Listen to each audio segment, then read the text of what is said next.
The diner bell rang as I stepped inside.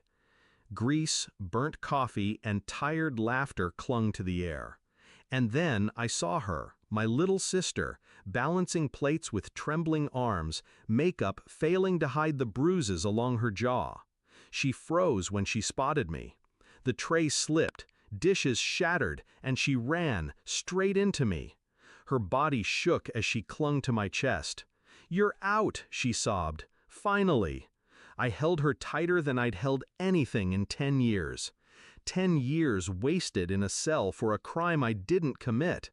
But her next words cut deeper than prison walls ever could. "Your wife took everything, and her boyfriend hit me when I asked about the house. Our parents' house." I went still. She didn't just steal my inheritance, she stole my sister's childhood. I kissed her forehead, set her trembling frame down gently, and smiled a smile I didn't feel. "I'll handle it," I whispered. And in that moment, I knew exactly what needed to be done. Prison teaches you patience, teaches you silence. I sat across from my wife the next day. She poured wine, dressed in silk, her eyes glossy and indifferent. The boyfriend was there, leaning too close, his smirk daring me to react. 10 years changes a man," she said lightly. "We didn't think you'd come back." "We." The word slithered under my skin. They laughed together, touched hands under the table as if I didn't exist, as if I were a ghost haunting the life that used to be mine. I watched her smile, the same smile she once gave me, now cheapened by him. I watched his hand graze her thigh as though my chair was invisible. But I said nothing, ate quietly, nodded, asked about business, money, the house. Her answers were vague, evasive, slips of truth tucked between rehearsed lies. My sister's words replayed with every glance. Bruised, exhausted, hit. The betrayal was a silent knife twisting deeper with every breath. I became a shadow. Bank accounts, property records, phone bills. She thought 10 years behind bars made me soft. She forgot. Prison sharpened me. I learned her routines, his routines, their secret weekends at the lake house I should have inherited. I found forged signatures, mine, on transfer papers.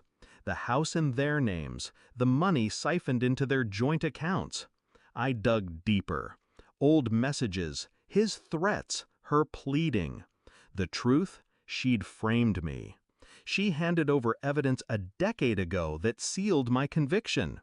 She didn't just move on, she built her freedom out of my captivity. And she let my sister suffer while she drank champagne in stolen rooms. Every night I stared at the ceiling of my cheap motel. Rage simmered beneath my skin, but I didn't rush. Revenge, like prison time, required discipline. The folder was thick when I finally closed it. Signed deeds, bank statements, her texts admitting to the boyfriend, "He'll never know. He'll rot in there forever." She was wrong. I carried the folder into the house one evening, uninvited. They sat together on the couch, laughing. My entrance silenced them. I laid the folder on the table. No words. She opened it first. Her face drained as each page exposed her theft, her lies, her betrayal. His smirk faltered. His hand tightened on her arm. Her voice cracked. Where did you get this?" I leaned forward, calm. "You left me with nothing but time, and time uncovers everything." She broke first. Tears, denials, pleas. He stared, calculating, already distancing himself.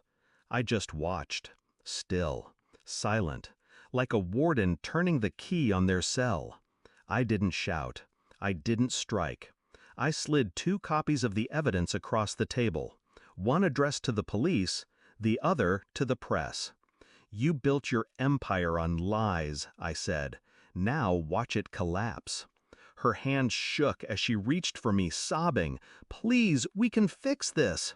I stood, smiled thinly. "You can't fix 10 years." He snarled, but there was fear behind it. He knew the house, the money, even her loyalty, none of it was his anymore. It was gone. I walked toward the door. Behind me, I heard her break down, the sound raw and jagged. He cursed, pacing like a trapped animal. I didn't turn back. Their prison had just begun. I found my sister outside, waiting in the car. Her eyes searched mine, desperate for hope. "It's over," I told her. "They'll eat each other alive." She nodded, tears slipping silently, but I felt nothing. I wasn't her hero. I wasn't anyone's. I was just a man stripped bare, carrying scars no one could see. The house, the money, the years, they were gone. But power had shifted. The truth was mine again. As we drove away, I stared into the dark horizon. 10 years had taught me how to survive cages. Now I'd taught them how it feels to live inside one. And I didn't need to watch the sentence play out. Their punishment was already written. I was free.